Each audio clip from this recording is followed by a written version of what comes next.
Evaluation of the activities of the National Red Cross Society and other national humanitarian agencies. Introduction. There are 189 National Red Cross and Red Crescent societies around the world, with more currently being formed. This unique network forms the backbone of the International Red Cross and Red Crescent movement. Each national society is made up of volunteers and staff who provide a wide variety of services ranging from disaster relief and assistance for the victims of war to first aid training and restoring family links.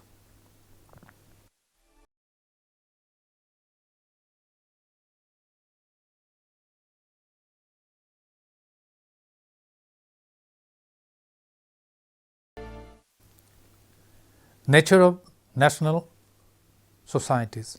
National societies support the public authorities in their own countries as independent auxiliaries to the government in the humanitarian field.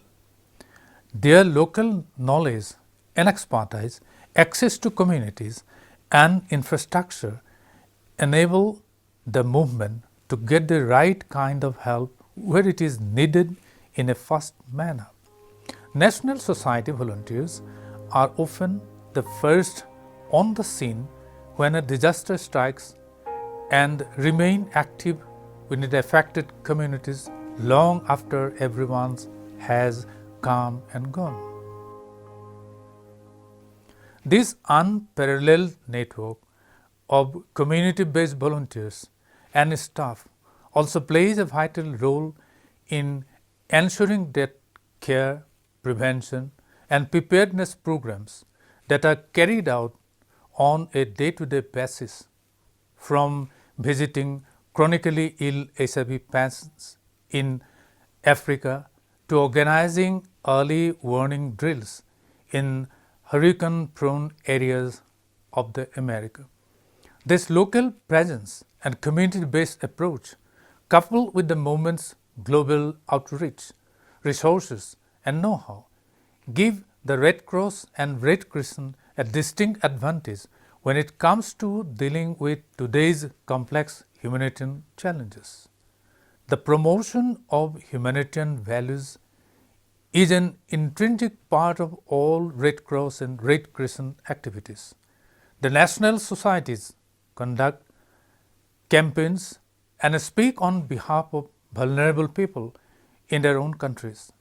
They also promote awareness of international humanitarian law and advocate internationally through the Federation and with the International Committee of the Red Cross.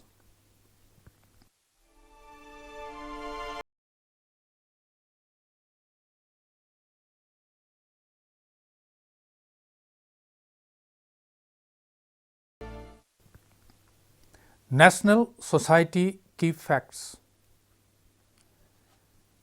Number 1, from 2004 to 2011, 160 million people were supported by 6 lakhs Red Cross and Red Crescent volunteers in disaster response operations. Next, the movement's 189 national societies represent over 13 million active volunteers. About half of them are youth volunteers. Additionally, approximately 50% of the movement's volunteers are women. Next, worldwide national societies employ around 3 lakh people. Next, national society programs and services address both immediate and long-term needs and include: number 1, emergency response; number 2, disaster preparedness; number 3, community-based health and care; number 4, first aid training and activities; number 5, restoring family contact for disaster victims; number 6, youth and volunteer activities;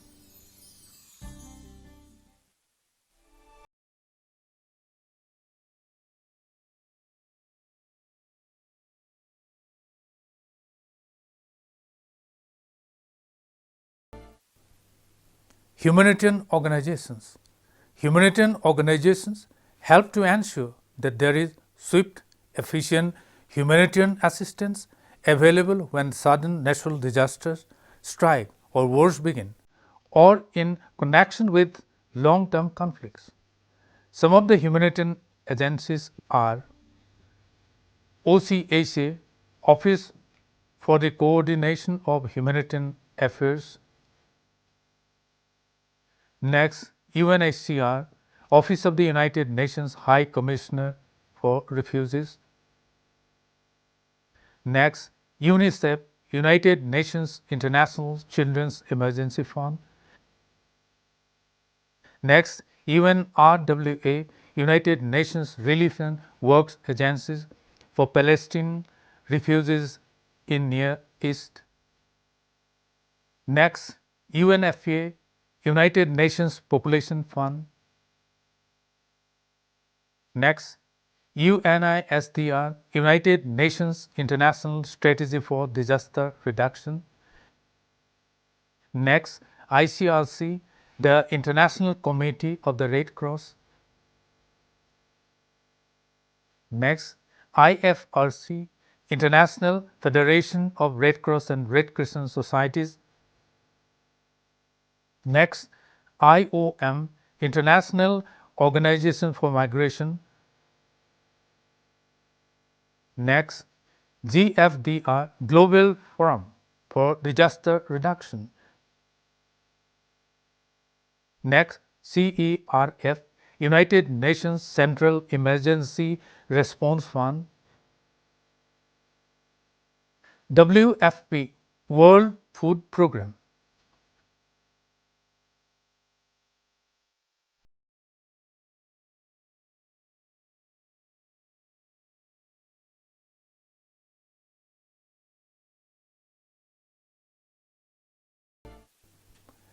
Protection of civilians.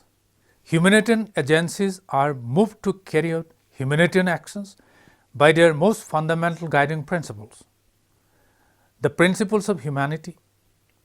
In his classic formulation of this principle, the Swiss humanitarian Jean Pictet captures the essence of humanitarian action as being to protect life and health and to ensure respect for the human beings. The emphasis on the principles on the whole human being is critical. It recognizes that we are more than flesh and blood. When we are cut, we bleed, and when we cannot drink, we thirst. But beyond our material needs, we also feel and care about ourselves and others.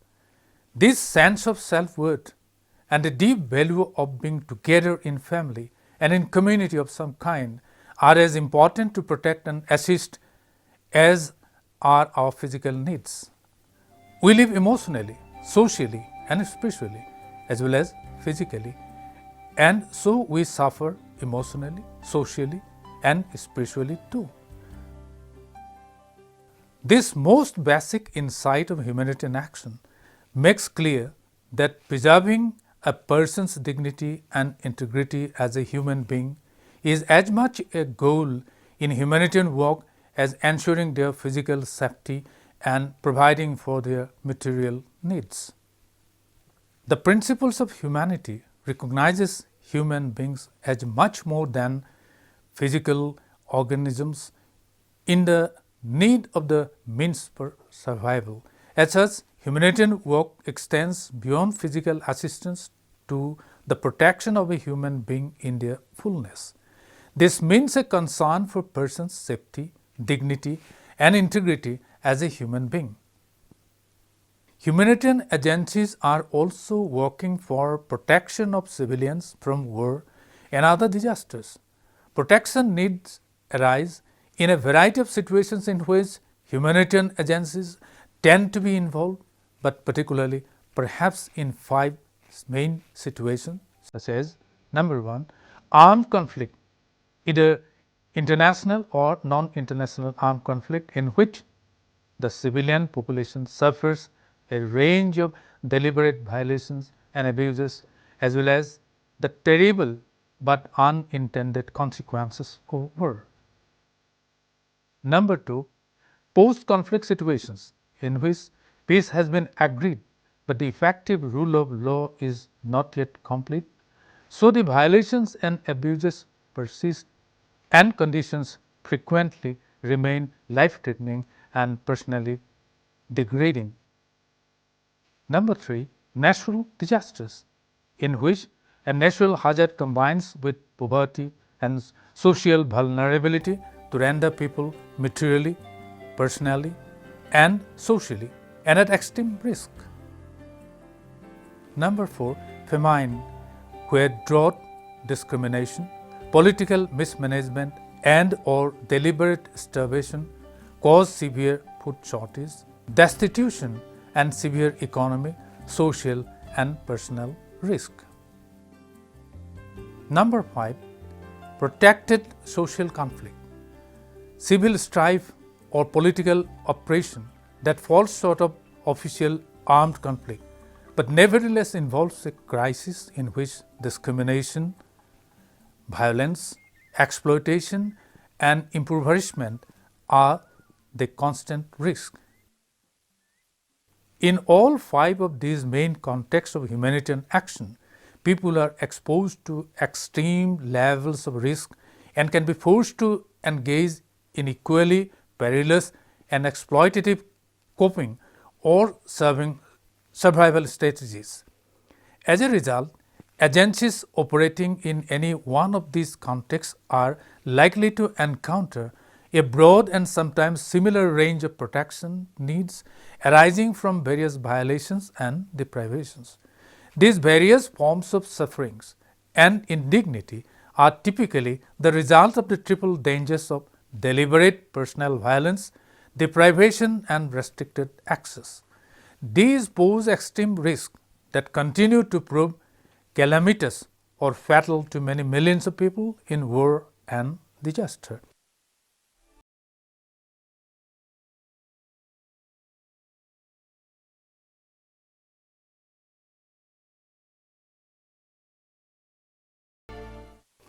Violations and deprivations that cause protection needs. Number one, deliberate killing, wounding, displacement, destitution, and disappearance. Next, sexual violence and rape. Next, torture and inhuman or degrading treatment. Next, dispossession of assets by theft and destruction. Next, the misappropriation of land and violations of land rights. Next, deliberate discrimination and deprivation in health, education, property rights, access to water, and economic opportunity. Next, violence and exploitation within the affected community. Next, forced recruitment of children in prostitution, sexual exploitation, and trafficking, including the peacekeepers and humanitarian staff, abduction and slavery. Next, forced and accidental family separation. Next, arbitrary restrictions on movement, including forced return, punitive curfews, or roadblocks which prevent access to fields, markets, job, family, friends, and social services. Next, thirst, hunger, disease, and reproductive health crisis caused by the deliberate destruction of services or the denial of livelihoods. Next, restriction on political participation, freedom of association, and religious freedom. Next, the loss or theft of personal documentation that gives proof of identity, ownership, and citizens' rights. Next, attacks against civilians and the spreading of landmines.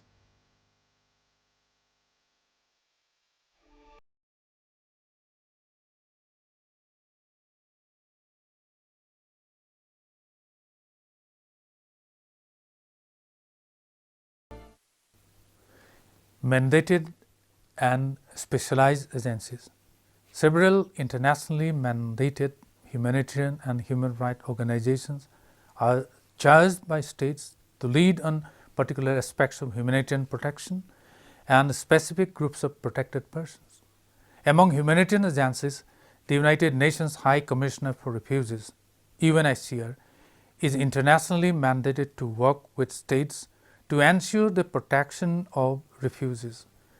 The International Committee of the Red Cross, the ICRC, has a particular mandate for overseeing the implementation and development of international humanitarian law and actively working with all parties in a conflict to protect persons affected by armed conflict, including civilians, detainees, prisoners of war, and the wounded.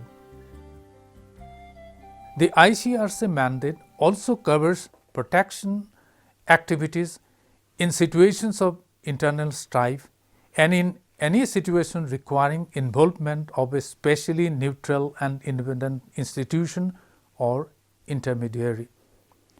The mandates and roles of other important specialized agencies of the United Nations are also especially relevant in situations of war and disaster.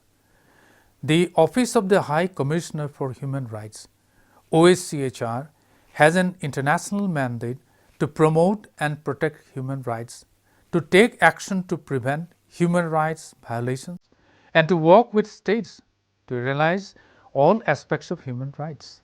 The Office for the Coordination of Humanitarian Assistance, UNOCHA, coordinates international humanitarian actions and also supports the United Nations Security Council with its work on the protection of civilians. The United Nations International Children's Emergency Fund, UNICEF, has a particular mandate to work with states to protect women and children.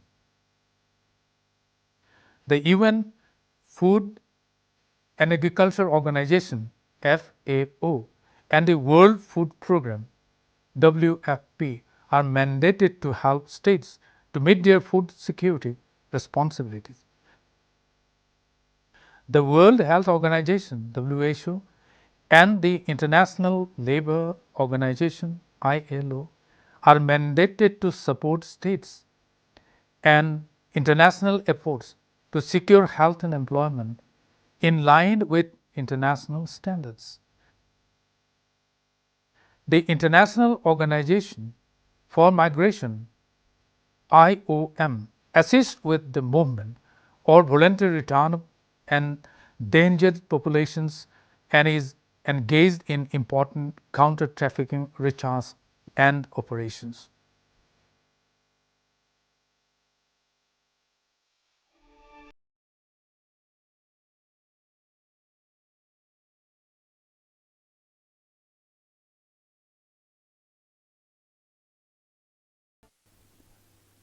Non-mandated agencies.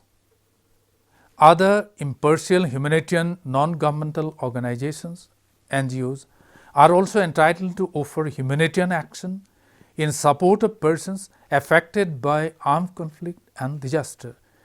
They make this offer on the basis of a particular humanitarian expertise in accordance with national legislation in the country concerned and in the line with the general principles that individuals and groups as well as states have a responsibility to promote and respect human rights.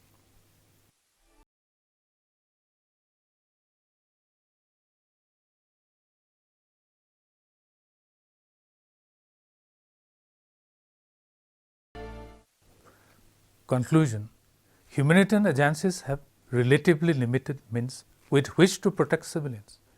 In many situations, mandated and non-mandated bodies lack the political authority, the military force, and the legal mandate that would give them the practical power to protect civilians effectively.